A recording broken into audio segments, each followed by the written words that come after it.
শাশুড়ির হাতে বানানো পিঠা ছাড়া যেন জামায়াপ্পনের গল্পই পূর্ণ হয় না। বিয়ে বাড়ির সাজ, শীতের আমেজ সবকিছুর অবিচ্ছেদ্য অংশ এই জামাই পিঠা। চট্টগ্রামে আবার একে বলা হয় ছাঁচ পিঠা। নাম একটু আলাদা, কিন্তু জনপ্রিয়তা জামাইয়ের মন থেকে শুরু করে শ্বশুরবাড়ির টেবিল সবখানেই শীর্ষে। পিঠে যাবে কুটুমপাড়া। এই যে শীতের অমোঘ ডাক, আজ সেই উৎসব অনেকটাই হারিয়ে গেছে। গ্রামে পিঠা বানানোর যে আনন্দ ছিল তা কমে এলেও শহরে এখন চলছে নতুন ধারা। দোকানে, অনলাইনে ঘরে পৌঁছে যাচ্ছে শীতের পিঠার স্বাদ। স্যান্ডেলিনা সো, রূপচর্চায় আভিজাত্য। অনেকে ছাঁচ পিঠা বলে, আর অনেকে জামাই পিঠাও বলে। প্রধান বিবাহ উপলক্ষে যেখানে শ্বশুর বাড়ি থেকে আসার এটা প্রধান হিসেবে দেয়। এই পিঠাটা আমাদের চট্টগ্রামে খুব ঐতিহ্যবাহী পিঠা।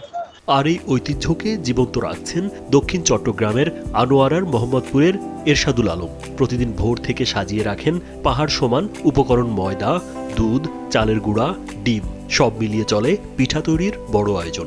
100 কেজি ময়দা থেকে তৈরি করেন কয়েক হাজার জামাই পিঠা। এটা তো এখন, আগে এটা আমাদের বাড়িতে বেড়াতে গেলে পাওয়া যেত, কিন্তু এখন এটা বাণিজ্যিক হিসেবে প্রচারণা হয়েছে। অনেকে এটা এখন পথে ঘাটে ওইটা আমরা ফুটপাতেও কিনে খেতে পারি। ঘন কেকের মতো গোলা তৈরি করে শুরু হয় আসল খেলা। গরম তেলে ছাঁচ ডুবিয়ে একের পর এক ফুটতে থাকে সোনালী পিঠা। ছাঁচ থেকে পিঠা ছাড়ানোর দৃশ্য মনে হবে পিঠা যেন নাচতে নাচতে বেরিয়ে আসছে। পিঠার মিষ্টি ঘ্রাণে ভরপুর হয়ে ওঠে পুরো এলাকা। আর চিনি, লবণ, আর কালো জিরা, মিষ্টি জিরা, আর ময়দা, সাগু, আর ডিম, অনেক রকম আমরা ব্যবহার করে এটা উৎপাদন করতেছি। শুরুর দিকে অল্প বানালেও এখন প্রতিদিন 2 থেকে 300 হাজার পিস পিঠা বিক্রি করেন তিনি। রাসায়নিক নয়, প্রতিদিন নতুন তেলে তৈরি করেন পিঠা। পাশে আছেন 2 সহযোগী আর তার ছেলে, সবাই মিলে চালিয়ে যাচ্ছেন পিঠার এই ব্যস্ত ফ্যাক্টরি।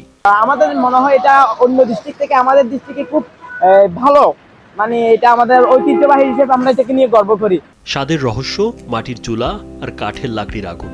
এরশাদুলের বিশ্বাস, এভাবেই পিঠায় উঠে আসে আসল গ্রামীণ স্বাদ। প্রতিদিন পিঠা বিক্রি করে আয় করেন প্রায় 2000 টাকার ওপরে। ঐতিহ্য, পরিশ্রম আর স্বাদ সব মিলিয়ে তিনি আজ আনোয়ারার জামাই পিঠা কিং। রাজীব বিশ্বাস, কালবেলা।